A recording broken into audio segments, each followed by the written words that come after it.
Salut! Je te retrouve aujourd'hui pour un nouvel update lecture. Tu m'excuseras si ma voix est bizarre ou si des fois je galère un petit peu à ce niveau-là, mais je me remets d'un gros rhume, donc j'en ai encore un petit peu là-dedans. Je siffle encore un peu du pif. Bref, aujourd'hui je viens encore te parler de 2 livres, et il s'agit de 2 gros coups de cœur. Ce sont 2 livres de chez PKJ. En premier, je vais te parler de Heartless de Marissa Meyer, et ensuite je te parlerai de Sous la même étoile de Kelly York. Ceci dit, nous allons commencer avec le roman de Marissa Meyer, qui est en passant l'autrice des Chroniques lunaires, une saga que j'ai adorée et dont j'ai déjà parlé sur la chaîne, quoique brièvement, pas encore de manière assez approfondie. Là, on est une fois encore dans la réécriture de contes. Dans ce roman, Marissa Meyer nous a inventé ce qu'aurait pu être le passé de la Reine de Cœur dans Alice au Pays des Merveilles. Comment était-elle avant de devenir ce qu'elle est dans le conte d'origine? D'où vient-elle? Quelle est son histoire? Que lui est-il arrivé? C'est tout ce qu'elle va développer dans ce roman et elle le fait juste... mais tellement bien, qu'est-ce que vous voulez que je vous dise? J'ai juste suradoré ce qu'elle a fait avec cette histoire, du début à la fin, j'avais le cœur qui battait à la chamade, un petit peu comme quand j'avais lu Maybe Someday dans un autre registre, mais là... c'était beau, déchirant mais beau. La Reine de Cœur n'a pas toujours été la terrible souveraine d'Alice au Pays des Merveilles. Avant d'être couronnée, elle s'appelait Catherine et rêvait de devenir la plus grande pâtissière du royaume. Mais le sort a décidé de lui jouer un vilain tour. Le roi de cœur veut absolument l'épouser et les parents de Catherine, très ambitieux, placent de gros espoirs en cette union. Catherine, elle, veut vivre librement et aimer celui qui fait battre son cœur, Badin, le bouffon du roi. Malheureusement, au Pays des Merveilles, où s'entrechoquent magie, folie et monstres, les contes n'ont pas toujours une fin heureuse. Je vous ai lu le résumé de vive voix pour vous mettre un petit peu dans l'ambiance et parce que je savais pas trop comment raconter cette histoire sans en dire trop ou pas assez, donc... Vous l'avez donc compris, le personnage central de ce roman, c'est Catherine. Pour ma part, j'ai pas pu m'empêcher de me la représenter sous les traits de la Reine de Cœur dans une autre adaptation en manga qui s'appelle Alice au Royaume de Cœur et c'est écrit par Queen Rose et Somei Oshino. Et je vous montre à quoi ressemble la Reine de Cœur dans cette histoire, elle est juste là. Je l'ai juste suradorée, Catherine est une héroïne fantastique. J'adore parce que c'est une fan de pâtisserie et que son rêve c'est justement d'ouvrir une pâtisserie avec une de ses amies qui est également sa suivante. Mais du coup vous vous en doutez, quand on est fille de marquis, on ne devient pas pâtissier. Mais voilà, Catherine elle a envie de se battre pour son rêve. C'est une héroïne croquante, pétillante et également passionnée. D'autant plus quand elle fera la rencontre de Badin, donc le Joker qui va faire battre son cœur. Et waouh quoi! Voilà, je crois que ça voulait tout dire ce soupir. Je tombais amoureuse de Badin en même temps que Catherine, tout simplement. Voilà, il est charmant, il est gentleman, il est spontané, mais je trouve que ça reste un personnage qui en fait pas trop non plus. Je sais pas, en tout cas, moi j'ai pas trouvé trop clinquant ou un peu trop dans son rôle justement de mec parfait. Moi il m'a pas semblé trop surfait et en tout cas j'ai adoré ce personnage, donc je ne... voilà. Ensemble j'ai vraiment adoré la construction mais de tous les personnages, c'est pareil que pour les Chroniques lunaires, c'est juste hyper bien fait. On s'attache à tout le monde, il y en a qu'on n'aime pas évidemment, mais malgré tout il reste bien construit, important. L'univers d'Alice au Pays des Merveilles a juste été merveilleusement bien repris. L'auteur a su se l'approprier à sa manière tout en gardant l'ambiance du conte d'origine. Hormis la Reine de Cœur, vous allez retrouver d'autres personnages d'Alice au Pays des Merveilles, ne vous inquiétez pas.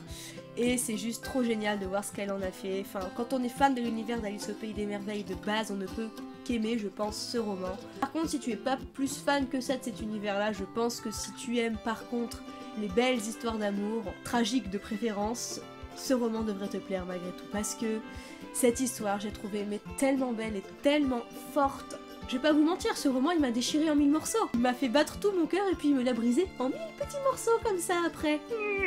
Mais bon, qu'est-ce que vous voulez, ça fait partie du jeu et trop belle lecture, j'ai été chamboulée, j'ai juste suradoré comme je vous l'ai dit, donc je vous le conseille très sincèrement.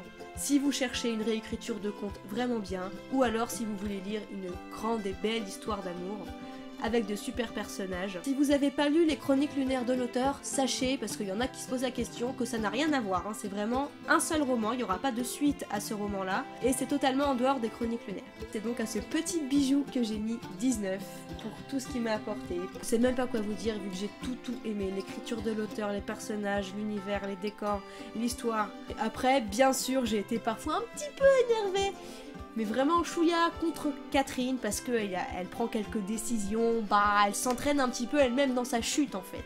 Et bon, une fois encore, ça fait partie du jeu. Pour vous dire, la Reine de Cœur, franchement, j'en ai toujours eu rien à foutre, on va dire, mais depuis que j'ai lu ce roman, l'image que j'ai d'elle a totalement changé, et maintenant la Reine de Cœur, mais surtout celle-là, surtout Catherine, mais amour de ma vie, amour de ma vie. Ensuite, je passe au roman de Kelly York, Sous la même étoile, que j'ai lu il y a pas très longtemps et que j'ai dévoré très rapidement. J'ai vraiment, là aussi, adoré cette histoire. Peut-être un chouïa moins que Heartless, vu que je lui ai mis un 18 au lieu d'un 19. Mais voilà, ça a quand même été une superbe aventure, un très très beau coup de cœur, et c'est un livre qui m'a chamboulé. Sous la même étoile, c'est donc l'histoire de Ashlyn. Tous les ans, ils vont passer leurs vacances d'été chez leur père depuis qu'ils sont petits. Et c'est vraiment tout jeune qu'ils ont fait la connaissance d'un jeune garçon qui s'appelle Chance, ou Chance, je vais dire Chance, ce sera plus simple. Qu'ils ont rencontré là-bas et qu'ils retrouvaient tous les étés, c'était vraiment tous les trois, ils étaient un trio inséparable. Sauf qu'un jour, leur père a eu un accident et donc pendant 2 années complètes, ils ne sont pas venus en vacances chez lui. Et là, le lycée se termine et tous les deux, autant le frère que la sœur, décident de prendre une année sabbatique et d'aller la passer chez leur père. Une fois arrivés chez leur père, ils vont essayer de reprendre contact avec Chance parce que d'habitude, ils le voient que l'été. Et Chance n'a bizarrement jamais laissé ni d'adresse mail, ni de numéro de téléphone, ni d'adresse de sa maison. Donc ils vont essayer de le retrouver pour voir ce qu'il en est et puis pour le prévenir qu'ils sont là plus longtemps que d'habitude. Et c'est donc comme ça que l'histoire commence. Alors pour moi, clairement, la force principale de ce roman, c'est évidemment les personnages. J'ai plus particulièrement apprécié Ashlyn, que j'ai trouvée toute mignonne, et en fait c'est une fifi sympathique, voilà, elle a pas quelque chose de spécial en particulier, mais j'ai aimé son caractère, j'ai aimé sa façon d'être, voilà. Pour moi ça aurait pu être une bonne copine. Quant à Hunter, alors j'ai bien aimé ce personnage, c'est pas un mauvais garçon, voilà, il a un bon fond. Par contre, ce que je lui reproche, c'est le comportement qu'il a avec sa copine qui s'appelle Rachel. C'est pas très bien passé. J'ai eu un peu de mal avec la manière dont il a traité, entre guillemets, les réflexions qu'il avait à son égard, mais je comprenais pas en fait. Je me disais, mais mec, pourquoi tu sors avec elle? Je ne comprends pas du tout, tu lui fais plus de peine qu'autre chose, donc voilà. Quand on en apprend un petit peu plus sur leur relation, c'est vrai que quand même, bon, Rachel a aussi sa part de responsabilité là-dedans, et ça s'est aussi ressenti. Donc je lui ai pardonné un petit peu. Mais pour moi, ça n'excuse pas non plus le comportement qu'il avait avec elle et surtout ce qu'il pensait vis-à-vis d'elle à certains moments au début. Dis donc, on dirait pas que c'est sa copine. Hein. Quant à Chance, alors lui, il m'a bouleversée. Chance, c'est un personnage fascinant, excentrique, hors du commun, tout ce que vous voulez. C'est le genre de personne qui fascine, comme je vous le disais. Et ça a toujours été le cas justement de Hunter et Ashlyn. Tous les deux ont toujours été assez fascinés par le comportement de Chance, ils l'ont toujours trouvé très spécial, et pour eux il a toujours été très spécial à leurs yeux, de par sa façon d'être, mais aussi parce que c'est leur meilleur ami quoi.